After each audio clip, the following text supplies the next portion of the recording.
Sejumlah media asing mulai menyoroti pemerintahan Indonesia ke depan jika Capres nomor urut 2 Prabowo Subianto menjadi presiden. Diketahui paslon nomor urut 2 Prabowo Subianto Gibran Rakabuming Raka paling unggul di 6 lembaga survei menurut hasil hitung cepat atau quick count. Begitupun hasil penghitungan KPU per Jumat 16 Februari 2024 pukul 14 waktu Indonesia Barat juga menunjukkan hal yang sama. Prabowo Gibran memperoleh suara 57% dari 54,91% data yang masuk. Disusul pasangan Anies Muhaimin dengan suara 24,98% dan Ganjar Mahfud 18,02%. Lantas, seperti apa prediksi wajah Indonesia di bawah kepemimpinan Prabowo Gibran menurut sejumlah media asing? Menurut artikel berikut yang dirilis BBC pada Kamis 15 Februari 2024, menyebutkan bahwa Jokowi yang dinilai ikut berperan dalam keunggulan suara sementara Prabowo Gibran harus berhati-hati. Hal ini berkaca pada pemilihan Presiden Filipina yang dimenangkan oleh Ferdinand Bongbong Marcos Jr. yang juga menggandeng putri eks-Presiden Filipina Rodrigo Duterte, Sara sebagai wakil presidennya pada pemilu 2022. Namun, 2 tahun kemudian keluarga yang bersekutu pun mengalami perselisihan. Prabowo yang menduduki kursi presiden kemungkinan juga menyadari bahwa ia tidak lagi membutuhkan dukungan pendahulunya.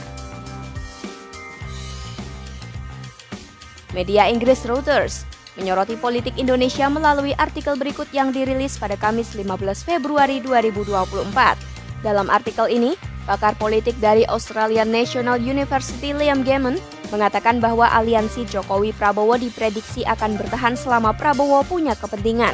Sebab sebelumnya, setelah 2 kali kalah dari Jokowi di Pilpres 2014 dan 2019, Prabowo semakin condong pada popularitas paham Widodoisme. Kendati dalam kampanye Prabowo berjanji melanjutkan program Jokowi, para analis mengatakan bahwa hal itu tak dapat menjadi jaminan. Namun, jutaan orang telah memperhitungkan bahwa Jokowi akan terus menggunakan kuasanya melalui putranya Gibran yang menjadi wapres.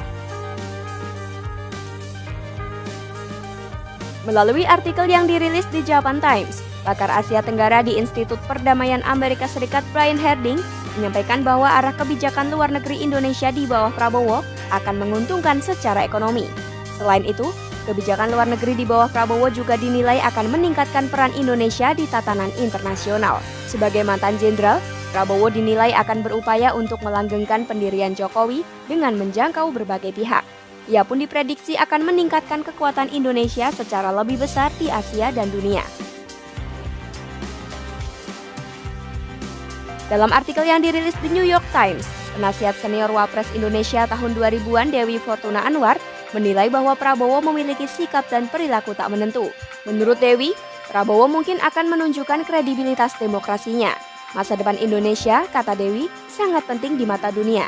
Sebab dengan jumlah penduduk sekitar 270 juta jiwa, Indonesia menjadi negara dengan jumlah penduduk terbesar keempat di dunia dan memiliki peran besar dalam geopolitik serta perubahan iklim dunia.